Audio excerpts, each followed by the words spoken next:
वैदिक लक्ष्मीकांत शास्त्री जी, रेवासा से। महाराज जी प्रणाम। महाराज जी, मैं ऑनलाइन व ऑफलाइन माध्यम से 4000 बच्चों को वेद का ज्ञान प्रदान किया है और कर रहा हूँ। महाराज जी कह रहे हैं कि स्वयं 2 गुरुकुल भी संभाल रहा हूँ, परंतु महाराज जी मैं बच्चों से दक्षिणा रूप से उस अध्ययन के लिए कुछ शुल्क लेता हूँ, परंतु बहुत से लोग इसे निषेध बताकर, वेद का व्यापार बताकर मेरा मन ऐसा खिन्न हो जाता है।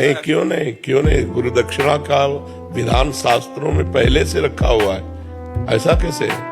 फिर वो जो गुरुकुल चला रहा है वो अधिपति कैसे अपने परिवार का पोषण करेगा?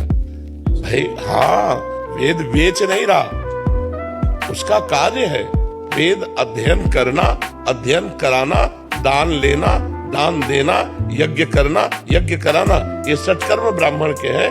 तो हमारे गुरुकुल में गुरुदक्षिणा दे के ही गुरुकुल से निवृत्ति होती थी।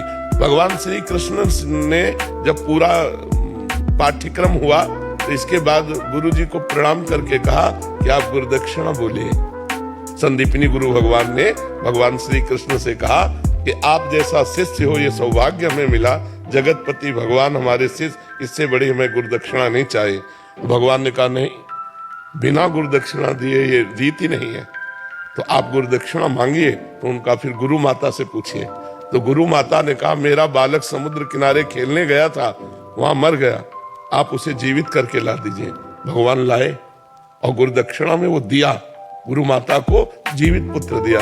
तो ये शास्त्र प्रमाणित बात है, बिना गुरुदक्षिणा के शिष्य की जो अध्ययन वृत्ति है वो पूर्ण नहीं मानी जाती। तो ऐसा नहीं है कि हम शुल्क ले रहे हैं तो वेद को बेच रहे हैं, नहीं, ऐसा नहीं। विचार करो, उसके बच्चे हैं, उसका परिवार है। आज समझो क्या है, अगर वो वेद मंत्रों का पाठ करके तुम्हारे जो उपरोहित कर्म में तुम्हारे जो व्यवहार है उनको पूर्ण करा रहा है, तो आपका कर्तव्य बनता है कि आप उसको दक्षिणा दीजिए।